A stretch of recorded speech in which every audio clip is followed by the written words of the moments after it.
ध्यान कैसे करें? ठीक। ध्यान, पहले तो समझे ध्यान क्या है।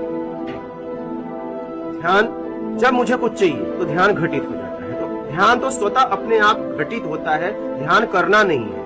ध्यान स्वाभाविक घटित हो रहा है। ध्यान को समझना है घटित कहाँ हो रहा है। जो मुझे चाहिए उस पे ध्यान घटित हो जाता है। जैसे मुझे भोजन चाहिए, ध्यान कहाँ चला जाता है? भोजन पे। भोजन को मिल गया तो ध्यान कहीं और चला जाता है। हमारी जरूरतों में ध्यान घूम रहा है। आप समझ रहे हैं? ध्यान तो हर वक्त घटित हो रहा है, हर समय घटित हो रहा है। कहाँ हो रहा है? इच्छाओं में।